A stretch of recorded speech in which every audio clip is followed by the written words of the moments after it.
Do you think the world does not want to hold China to account? Nobody wants to take on China. I mean, the elephant in the room, which nobody wants to even acknowledge, that yes, there is a country called China whose government refused to take the world into confidence, and now the world is like, stuck without an oar. Well, we've seen enough examples of some fairly heavy-handed Chinese arm twisting when it comes to their interests in Africa and elsewhere. We've seen it in the manner in which they influence voting patterns when it matters to them in the United Nations. But I think that we have a very interesting opportunity coming up, hopefully sooner rather than later, to try and hold China to account. Prime Minister Modi has been in touch with Sheikh Mohammed bin Salman in Saudi Arabia, and the proposal from Prime Minister Modi for a virtual G20 summit as an emergency summit focused exclusively on the coronavirus issue has been broadly accepted. The Saudis as the hosts have accepted it. The Australians have welcomed it. A couple of others seem to have acknowledged it. If that kind of sort of taking off from the meeting that we had with the SAARC countries last week, with a virtual meeting, if we... Do you think that was a good idea, the SAARC initiative? I think it was a very good idea to do it, but I do go along with what some of the critics have said, that it would also be a good idea to do something similar with the chief ministers of the various states in India itself, so that we have better domestic coordination even as we look at regional coordination. But coming back to the G20 virtual summit, if such a summit is held, I think it really gives countries a platform to quiz China and to try and hold them to account. I know the Chinese will try to say that we are now a part of the solution, but you have to go back that you were the source of the problem. You're now trying to position yourself as a part of the solution and sharing your experiences and the medical devices and so on. So I think there's an opportunity, and I think India as a country that has proposed it perhaps needs to do some behind-the-scenes coordination with some of the other key players to make sure that that message comes across powerfully in the virtual summit. I think the Australians have already said... Welcomed our proposal, they have. But can a world hobbled by COVID-19, crippled in fact, by the time the whole virus plays out its cycle, we will be in a very bad shape. Can a world in that shape take on China? I think the world is uniquely focused today on one issue, which is COVID-91. And so there is an opportunity to do that. But I know that in the real world in which we live, each country will try to calibrate its responses, because China has already said that they are happy to use mask diplomacy. And so if there is an implicit threat that they can withhold critical medical supplies from other countries, then obviously this is going to condition the attitudes of other member states. But the fact that you have 20 of the world's largest economies meeting, and in any case, the summit is due for later this year in Saudi Arabia. And again, you have the opportunity of a virtual summit, the foreign ministers meeting before that, the finance ministers meeting before that, and other occasions to try and use that as a forum to say, how do we encourage more responsible behavior from China? Sushant, what will be, or will there be any strategic response to China by the rest of the world after this COVID-19 fever dies down? So look, I just take off from where Ritika left off in the last, when she intervened. Look, we are at a tipping point now. The world is not going to be the same ever again. I don't see that happen. We haven't seen the last of this, and we don't know what are the long-term impacts this is going to leave. The way the Chinese are positioning themselves is that we are now the big daddies of the world, and we are the guys who are going to pull the world out of whatever is happening, because the response from most of the Western countries, because of the kind of stuff which is happening out there, is that they're not able to respond effectively.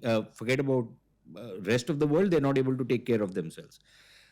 Now, why I say this is a tipping point is that either this will herald the arrival of China as the next big thing in the world, or it will lead to a pushback from all other countries. So, for example, as Ambassador Suri is saying, that the Chinese are going to strong arm people, hold off supplies, punish people, on tourism and other things. Some countries might succumb, but other countries are likely to push back. So, with the supply chains being disrupted the way they have been, will the countries now say that, look, we need to have alternatives? We cannot be dependent on China. The Chinese are not reliable players. So maybe in the short term, the Chinese will position themselves in a way that they are going to emerge as the top dogs. But will that be a sustainable proposition for a long period of time? Because I think at the end of the day, if the world doesn't punish China, China is going to punish the world. And that's a very, very clear and very stark choice before most countries. So if we are going to be dependent on virtually everything on the Chinese supply lines, then clearly the Chinese, hold us by the scruff of our necks. And I don't see how countries like, the Western Bloc, the US in particular, are just going to take this lying down. So I would imagine that there would be a major reordering of things once you get over this immediate crisis. And maybe the Chinese, if they're not smart, will overplay their hand, and the certain consequences are likely to follow. Or maybe that's just wishful thinking on my part. And since no comment can be complete without a mention of Pakistan. Well, if you want to go from the sublime to the ridiculous, I don't mind. But the fact of the matter is, look, the Pakistanis are a client state. When the crisis first emerged, there was a hue and cry inside Pakistan. But, the Pakistani government said that, look, okay, we might be the sole Islamic nuclear power, we might be the fortress of Islam and all of that, but we can't take care of our citizens. So unlike India and some of the other South Asian countries where India helped them evacuate their citizens, the Pakistanis said, look, Leave us alone. yeah, you take your chances in China. We can't help you, and the Chinese will take care of you.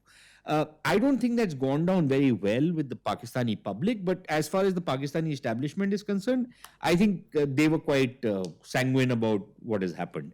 But on the Pakistani side, I think they are so dependent on the Chinese. See, they're that dependent that they scoffed at the $10 million fund which the Prime Minister announced during the SAARC meeting, video conference, right? But their president goes to China for a $4 million grant from the Chinese side. So that tells you, the kind of relationship with the Pakistanis have with the Chinese. Premisha, you wanted that's to come in that's the on way it'll this. go. That it's not only Pakistan, there are other countries. Exactly. I mean, the question is, when you're talking about pushback against China, there are many other factors that one has to look into. It's not only about supply lines. You see, there are countries, for example, in Southeast Asia where the Chinese population is very dominant, and they have a big role to play in the economy of the country as well. So when you see such sort of dependence that these countries have on China, how much pushback are you expecting out of them is a question that needs to be asked. For example, a country like Cambodia, which surprisingly has not reported any case of COVID right now, but the leaders have come out with statements like, we can depend on prayers, we can depend on, many other, illogical things, besides doing anything substantial to curb the spread of this sort of virus. If we look at for instance, the Indonesian president, they are also a participant in BRI, though they are a very careful participant. But though he's stating statements like that he did not want to arouse any panic in the public, and that's why they were not coming out with any transparent statements as to how many ministers have been tested positive on the test that has happened. In fact, what is the results of his own test? These kind of things are happening. So you see that is the main question, that even as an organization in Southeast Asia, ASEAN, till date has not been able to take a united stand on the South China Sea issue, which has been going on for such a long time because of the dependence on certain countries on China. So will big players like US or even in a way India, Australia, can they have a bigger role, or can they actually give out the message to these countries if we are looking at alternate sources or alternate players to trust on or to depend on? Are these countries ready to take on that role so that these smaller countries have the confidence to kind of take a pushback or hold China responsible for whatever it is doing? Basically, who will bell the cat? Exactly. And so Ritika- if I can sorry. just touch upon this, I think, Kanchan, this is a structural problem. Yeah.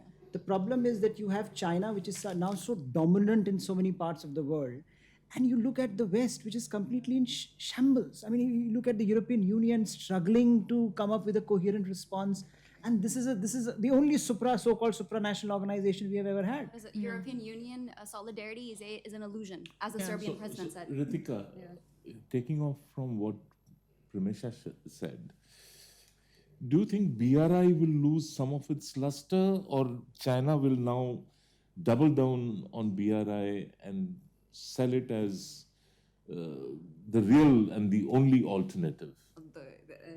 The China solution to the problem, the woes of the world 2.0. So basically, I think when it comes to this intersection of COVID and BRI, right, the most interesting aspect after causality and immediate impact, which of course is going to include delays and disruption, is the question of what consequences for the what is effectively one of the prime foreign policy initiatives of Xi Jinping, and basically where the progression of BRI. And here, I think any conversation has to be had in the context of two other trend lines that we're now going to be seeing and that we've already sort of discussed here already in this conversation.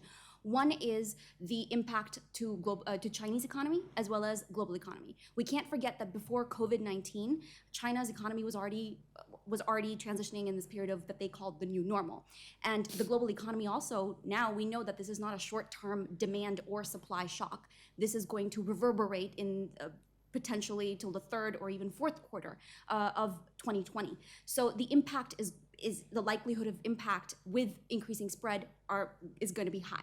So that's the first aspect that we have to contextualize any conversation on Chinese foreign policy, especially in the GARP, especially in through the vehicle of BRI against. The second issue is one of the role and influence of China.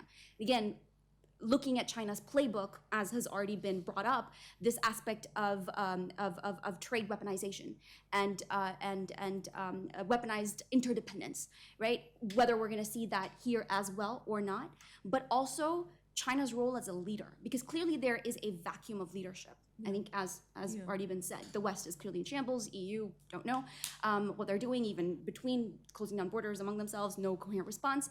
So China clearly has stepped in. But its role as a leader, not only in international organizations, but also as a unilateral responder to this emergency, now that the peak has gone down in its own country, or that they've moved beyond the peak within China, is this leadership potential is juxtaposed against Chinese proclivity for control over public safety. And this is where this aspect of holding China accountable sort of comes into play here.